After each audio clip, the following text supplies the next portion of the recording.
Car आप सभी का स्वागत है हमारे YouTube चैनल सीजीजी के यादव में। तो इस वीडियो में हम बाल विकास व शिक्षा शास्त्र का महत्वपूर्ण टॉपिक क्या है भाई, शिक्षा वृद्धि और विकास। ठीक है, वृद्धि और विकास का महत्वपूर्ण प्रश्न लेकर आए हैं हम, जो एग्जाम के लिए बहुत ही इंपॉर्टेंट है। तो वीडियो में अंत तक बने रहेगा।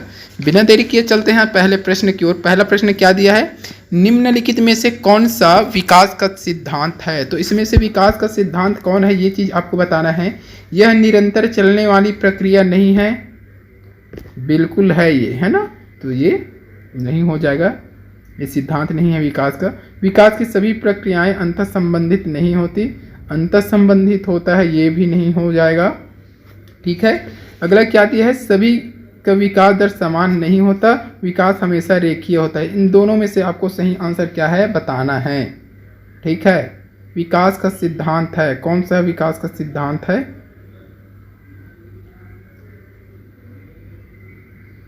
तो इस प्रश्न का सही आंसर हो जाएगा ऑप्शन सी हो जाएगा। याद रखिएगा, सभी की विकास दर समान नहीं होता, ये विकास का सिद्धांत है, अलग अलग होता है। ठीक है, चलिए अगला प्रश्न क्या है,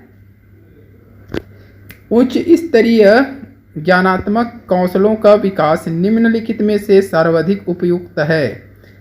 व्याख्यान प्रदर्शन, भूमिका अभिनय, चर्चा सत्र, खोज अधिगम। क्या होगा सही आंसर, जिसको पता है कमेंट करके बताइएगा। उच्च स्तरीय ज्ञानात्मक कौशलों का विकास निम्नलिखित में से सर्वाधिक उपयुक्त है। क्या हो जाएगा सही आंसर दोस्तों, ऑप्शन डी सही हो जाएगा। याद रखिएगा, खोज अधिगम। ठीक है, चलिए अगला प्रश्न क्या दिया है देख लीजिएगा। हर एक प्रश्न इंपॉर्टेंट है एग्जाम की दृष्टि से। उत्तर बाल्यावस्था में बच्चे किन भौतिक इकाई के परिवर्तन को समझते हैं।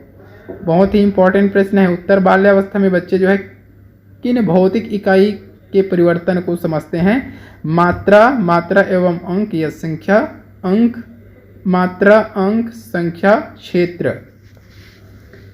क्या होगा सही आंसर इसका बताइएगा। उत्तर बाल्यावस्था। ठीक है, उत्तर बाल्यावस्था बोला गया है, उत्तर बाल्यावस्था। इसका हम बताए थे उत्तर बाल्यावस्था कौन सा एज है, तो 9 से 12 या 6 से 12, कहीं 9 से 12 दिया जाता है उत्तर बाल्यावस्था का। ठीक है, तो देखना, इसको बताइएगा क्या होगा सही आंसर। तो इसका सही आंसर हो जाएगा ऑप्शन बी हो जाएगा, मात्रा एवं अंक परिवर्तन को समझने लगता है। ठीक है, उत्तर बाल्य अवस्था की अवधि 6 से 12 या 9 से 12 बोला जाता है। ठीक है, ये इस अवस्था में मात्रा, अंक, क्षेत्रफल के रूपांतरण को समझने लगते हैं। ठीक है,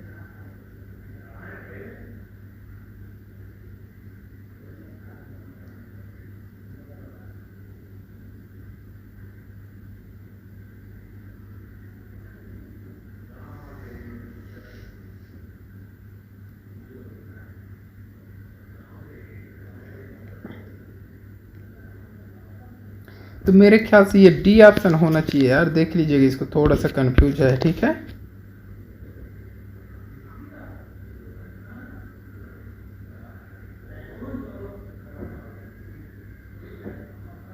ये क्षेत्रफल भी आ जाएगा। ठीक है, तो ऑप्शन डी कर लेना इसको।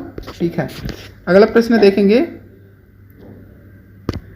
विकास कभी न समाप्त होने वाली प्रक्रिया है, यह कथन विकास के किस सिद्धांत से संबंधित है। तो विकास कभी न समाप्त होने वाली प्रक्रिया है, यह किस कथन जो है किस सिद्धांत से संबंधित है। एकीकरण का सिद्धांत, अंतःक्रिया का सिद्धांत, निरंतरता का सिद्धांत, अंतःसंबंध का सिद्धांत। ऑप्शन देखते ही समझ में आ गया होगा, क्या हो जाएगा, निरंतरता का सिद्धांत। कभी समाप्त न होने वाली क्या है प्रक्रिया, तो निरंतर चलता रहता है, कभी समाप्त नहीं होता। तो ऑप्शन सी इस प्रश्न के लिए सही आंसर हो जाएगा। चलिए अगला प्रश्न देख लीजिएगा, क्रियात्मक विकास का मस्तकाधोमुखी नियम विकास को बताता है। तो क्रियात्मक विकास का मस्तकाधोमुखी नियम किसको बतलाता है भाई, पैर के अंगूठे से मस्तक तक, मध्य से पैर के अंगूठे तक, मेरुदंड से हथेली की उंगलियों तक, हथेली की उंगलियों से मेरुदंड तक। इसका सही आंसर हो जाएगा ऑप्शन बी हो जाएगा, मस्तक से पैर के अंगूठे तक। ठीक है, चलिए अगला प्रश्न देखेंगे,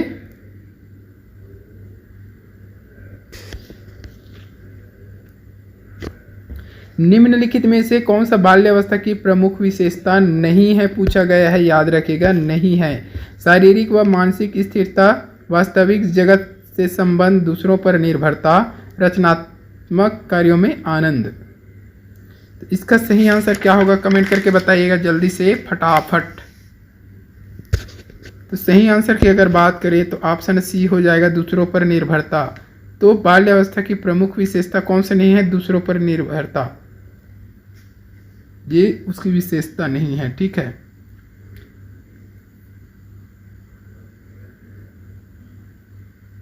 चलिए अगला प्रश्न देखेंगे। इनमें से कौन सा विकास का एक सिद्धांत नहीं है, विकास का सिद्धांत नहीं है पूछा गया है। विकास संशोधन योग्य होता है, संशोधन योग्य होता है, ये है ना। विकास केवल संस्कृति से शासित और निर्धारित होता है। विकास जीवन पर्यंत होता है। विकास वंशानुक्रम और पर्यावरण दोनों से प्रभावित होता है, बिल्कुल होता है। विकास जीवन पर्यंत होता है, बिल्कुल होता है। कौन सा नहीं है, ये चीज़ आपको पूछा गया है। ठीक है, तो विकास केवल संस्कृति से शासित और निर्धारित होता है क्या, बिल्कुल नहीं होता। ये केवल संस्कृति से शासित और निर्धारित नहीं होता विकास, है ना। चलिए अगला प्रश्न देख लेंगे। यह धारणा है कि किशोर तूफान व तनाव की अवधि का अनुभव करते हैं। ठीक है, तो सभी किशोरों के लिए सत्य है, कुछ किशोरों के लिए सत्य है, असत्य अधिकांश शोध के अनुसार। असत्य क्योंकि अधिकांश किशोर अप्रासंगिक संवेग थोड़ी मात्रा में प्रदर्शित करते हैं।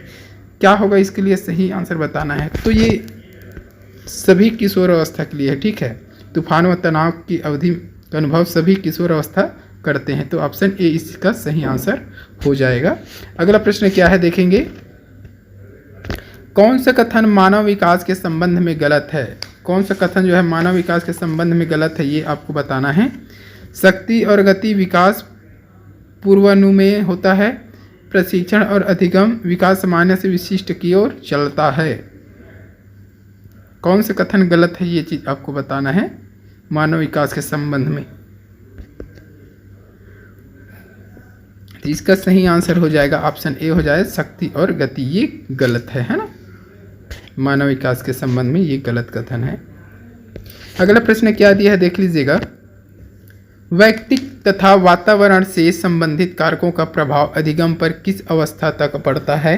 पूर्व बाल्यावस्था, किशोरावस्था, बाल्यावस्था, संपूर्ण जीवन में। तो व्यक्तिक तथा वातावरण से संबंधित कारक का प्रभाव अधिगम पर किस अवस्था तक पड़ता है, ये चीज़ पूछा गया है। ऑप्शन बताना है आपको, पूर्व बाल्यावस्था, बाल्यावस्था, किशोरावस्था, संपूर्ण जीवन। तो इस प्रश्न का सही आंसर की अगर बात करें दोस्तों तो ऑप्शन डी सही हो जाएगा, पूर्ण जीवन तक प्रभाव पड़ता है वातावरण और व्यक्तित्व का। ठीक है, अगला प्रश्न देखेंगे। शरीर विकास का क्षेत्र है स्नायुमंडल, मांसपेशियों की वृद्धि, एंडोक्राइन ग्लैंड्स, ये सभी। तो ये शारीरिक विकास का क्षेत्र है, तो ये सभी इस प्रश्न के लिए सही आंसर हो जाएगा। स्नायुमंडल भी, मांसपेशियां भी वृद्धि, एंडोक्राइन ग्लैंड्स, ये सभी शारीरिक विकास क्षेत्र हैं, है ना। चलिए अगला प्रश्न क्या बोला है देख लीजिएगा। शारीरिक विकास का क्षेत्र है, ये भी देख लीजिए। स्नायुमंडल, स्मृति, अभिप्रेरणा, समायोजन, 4 दिया है। क्या होगा इसका सही आंसर बताइएगा।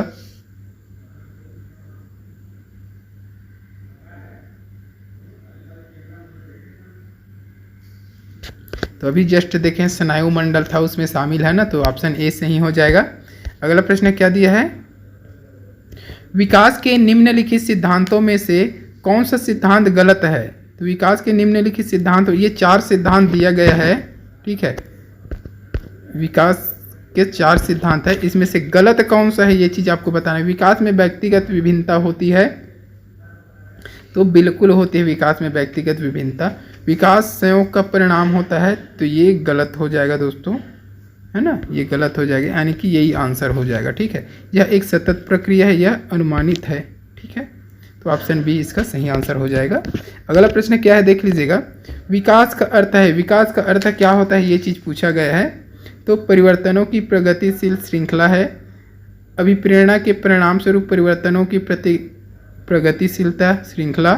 अभिप्रेरणा और अनुभव के परिणाम स्वरूप परिवर्तनों की प्रगतिशील श्रृंखला या परिपक्वता और अनुभव के परिणाम स्वरूप परिवर्तनों की श्रृंखला। तो इसका डी ऑप्शन सही हो जाएगा। ठीक है, विकास का अर्थ क्या है? परिपक्वता और अनुभव के परिणाम स्वरूप परिवर्तनों की श्रृंखला है विकास। अगला प्रश्न देख लीजिए। विद्रोह की भावना की प्रवृत्ति निम्नलिखित में से किस अवस्था से संबंधित है? विद्रोह की भावना की प्रवृत्ति बाल्यावस्था, शैशवावस्था, पूर्व किशोरावस्था, मध्य किशोरावस्था। इंपॉर्टेंट प्रश्न है, यहाँ से प्रश्न देखने को मिल सकता है। तो इसका सही आंसर हो जाएगा पूर्व किशोर अवस्था। ठीक है, किशोर अवस्था में ही क्या होता है? विरोध की भावना की प्रवृत्ति जागृत होती है। याद रखिएगा इस चीज़ को। ठीक है, तो पूर्व किशोरावस्था तो 10 से 13 वर्ष से है। यह एक आसान समय है जिसमें संघर्ष और मूड का उथल पुथल देखने को मिलता रहता है। तो ये किशोर अवस्था के बारे में लगभग सभी लोग पढ़ ही चुके होंगे, बहुत सारा पॉइंट है किशोर अवस्था से, है ना। अगला प्रश्न क्या बोल रहा है देख लीजिए। विकास की किस अवधि को अत्यंत दबाव और तनाव का काल कहा जाता है? ये प्रश्न आपके लिए है, इंपॉर्टेंट प्रश्न है। आपको कमेंट करके बताना है इसका आंसर क्या है। इंपॉर्टेंट प्रश्न, किशोर अवस्था दिया है, बाल्यावस्था, वयस्क अवस्था, शैशवावस्था। आपको कमेंट करके आंसर बताना है। ठीक है, और वीडियो अच्छा लग रहा है तो वीडियो को लाइक करते जरूर जाइएगा। चैनल में नए हैं तो चैनल को सब्सक्राइब भी कर लीजिएगा। फिलहाल अगले प्रश्न की ओर बढ़ते हैं। विकास शुरू होता है, विकास शुरू कहाँ से होता है भाई? उत्तर बाल्यावस्था से, प्रसव पूर्व अवस्था से, शैशवावस्था से, पूर्व बाल्यावस्था से। विकास जो है शुरू कब से होता है ये चीज़ पूछा गया है, तो सभी को पता होना चाहिए। प्रसव पूर्व पहले से, ठीक है, जब गर्भ में रहते हैं प्रसव तभी से विकास उसका शुरू हो जाता है। ठीक है, सभी को पता होगा विकास होते होते होते होता है भाई। तो ये प्रसव पूर्व पहले से ही चालू हो जाता है विकास जो होता है ना। याद रखिएगा इस चीज़ को। अगला प्रश्न क्या है देखेंगे। उत्तर बाल्यावस्था में बालक भौतिक वस्तुओं के किस तत्व में परिवर्तन को समझने लगता है? उत्तर बाल्यावस्था सिर्फ संख्या, सिर्फ द्रव्यमान और संख्या, द्रव्यमान, संख्या और क्षेत्र। तो इसका सही आंसर हो जाएगा ऑप्शन डी हो जाएगा उत्तर बाल्यावस्था में, है ना। तो द्रव्यमान और संख्या और क्षेत्र, ठीक है, ये सभी हो जाएगा। याद रखना है आपको। एक प्रश्न हम पिछले वीडियो में देखे थे, उसमें थोड़ा सा कंफ्यूज हुआ था उत्तर बाल्यावस्था के बारे में। तो मात्रा एवं अंक की ऑप्शन हो गया था, उसको सुधार लिया गया था। मात्रा, अंक और क्षेत्र ये तीनों होगा। तो शायद ये रिपीट हुआ प्रश्न है, तो ये प्रश्न बार बार पूछा जा रहा है, समझो, है ना। चलिए अगला प्रश्न क्या बोल रहा है उसको देखेंगे। नवजात शिशु की सांवेदिक क्षमताओं पर किए गए शोध है क्या है यार? हाँ, शोध है ये ना, शोध लिखा गया है, शोध बताते हैं कि शोध है भाई, ये थोड़ा सा सुधार लीजिएगा। किए गए शोध बताते हैं, क्या बताते हैं? नवजात शिशु के लिए जगत संवेदनाओं का एक पेचीदा घालमेल है, बोला गया है, घालमेल है। नवजात शिशु कई चीज़ें कर सकता है, जैसे आवाज़, रंग, गंध को पहचानना। नवजात शिशु की दृष्टि एक वयस्क की दृष्टि जितनी विकसित होती है। जन्म के समय केवल सुनने की शक्ति ही पूर्णतः विकसित रहती है। ठीक है, क्या होगा इस प्रश्न के लिए बताना है। तो इसका सही आंसर हो जाएगा ऑप्शन बी हो जाएगा। ठीक है, ऑप्शन बी हो जाएगा। नवजात शिशु कई चीज़ें कर सकते हैं, जैसे आवाज़, रंग व गंध को पहचानना। चलिए अगला प्रश्न देख लेंगे। विकास के सिद्धांत के अनुसार निम्न में से कौन सा कथन सत्य है? तो विकास के सिद्धांत के अनुसार कौन सा कथन सत्य है, ये प्रश्न बार बार आ रहा है प्रश्न, है ना, कई एग्जाम में पूछा गया। तो विकास की सभी प्रक्रियाओं के बीच संबंध नहीं होता, यह लगातार चलने वाली प्रक्रिया नहीं है। विकास हमेशा रेखीय होता है, यह सभी के लिए समान गति से नहीं होता। तो इसका डी ऑप्शन सही हो जाएगा। ठीक है, यह सभी के लिए समान गति से नहीं होता। ठीक है, ये सत्य है। विकास हमेशा रेखीय होता है क्या? बिल्कुल गलत। लगातार चलने वाली प्रक्रिया नहीं है, बिल्कुल गलत। लगातार चलने वाली प्रक्रिया है ये। विकास की सभी प्रक्रियाओं के बीच संबंध नहीं होता, बिल्कुल होता है, तो ये भी गलत है। तो ये डी ऑप्शन सही हो जाएगा इस प्रश्न के लिए। अगला प्रश्न क्या है देख लीजिए। जीवन का वह काल जब शरीर में प्रजनन परिपक्वता संबंधित परिवर्तन होते हैं कहलाता है। तो जीवन का वह काल जो शरीर में प्रजनन परिपक्वता संबंधी परिवर्तन होते हैं तो वो क्या कहलाता है? प्रौढ़ अवस्था, किशोर अवस्था, बाल्यावस्था, शैशवावस्था। प्रजनन की बात हो रहा है भाई। सभी लोग समझ गए होंगे, ऑप्शन बी सही हो जाएगा इस प्रश्न के लिए। ठीक है, अगला प्रश्न देख लेंगे। निम्नलिखित में से कौन सा विकास का सिद्धांत नहीं है? विकास का सिद्धांत वही प्रश्न भरा हुआ है, घुमाने का तरीका है, इसमें अलग अलग ऑप्शन दे दिया गया है। क्या हो जाएगा इसका सही आंसर? विकास जीवन पर्यंत होता है, नहीं है पूछा गया है, ये तो है ना। विकास परिवर्तीय होता है, तो क्या होता है? परिवर्तीय होता है क्या? बिल्कुल होता है। विकास आनुवंशिकता एवं परिवार दोनों के द्वारा प्रभावित होता है, तो यह भी होता है, तो ऑप्शन डी सही हो जाएगा। ये नहीं है भाई। विकास सार्वभौम है तथा सांस्कृतिक संदर्भ इसे प्रभावित नहीं करता है भाई, सांस्कृतिक संदर्भ भी इसको प्रभावित करता है, तो ये विकास का सिद्धांत नहीं है, तो ऑप्शन डी सही हो जाएगा। अगला प्रश्न क्या दिया है देख लीजिए। जन्म पूर्व विकास का सही क्रम है। जन्म पूर्व विकास का सही क्रम क्या होता है? जन्म से पहले यानी कि गर्भ में ही, तो भ्रूण, गर्भस्थ शिशु, युग्मनज। तो भ्रूण वाला ही मेरे ख्याल से सही होना चाहिए यार। जन्म पूर्व विकास का सही क्रम युग्मनज, भ्रूण, गर्भ, शिशु, तो ऑप्शन ए सही हो जाएगा। ठीक है, युग्मजन होता है, फिर भ्रूण बनता है, फिर गर्भस्थ शिशु बनता है। ठीक है, तो ये ऑप्शन ए सही हो जाएगा इसमें, है ना। युग्मजन मतलब क्या होता है? निषेचन की क्रिया होता है अंडाणु और। अगला क्या है देख लीजिएगा। विकास का सिर पदाभिमुख दिशा सिद्धांत व्याख्या करता है कि विकास इस प्रकार आगे बढ़ता है: सामान्य से विशिष्ट कार्यों की ओर, भिन्न से एकीकृत कार्यों की ओर, सिर से पैर की ओर, ग्रामीण से शहरी क्षेत्रों की ओर। इसका सही आंसर क्या हो जाएगा? ऑप्शन सी हो जाएगा, सिर से पैर की ओर। अगला प्रश्न क्या है देख लीजिएगा। ठीक है, और ये इस वीडियो का लास्ट प्रश्न है ये। किस अवस्था में शारीरिक, मानसिक एवं संवेगात्मक परिवर्तन शीघ्र होता है? ठीक है, संवेगात्मक है ये। ठीक है, सत्तेगात्मक होगा, संवेगात्मक है ये। ठीक है, शीघ्र होता है तो किशोर अवस्था में, बाल्यावस्था में, वृद्धावस्था में, प्रौढ़ अवस्था में। इस प्रश्न का सही आंसर हो जाएगा दोस्तों, ऑप्शन ए हो जाएगा, किशोर अवस्था में। ठीक है, तो आज की इस वीडियो में बस इतना ही। वीडियो अच्छी लगी है तो वीडियो को लाइक ज़रूर कीजिएगा, शेयर कर दीजिएगा। इसी प्रकार की वीडियो के लिए चैनल को सब्सक्राइब भी कर लीजिएगा। जल्द मिलते हैं अगले वीडियो के साथ, तब तक के लिए वंदे मातरम, जय हिंद।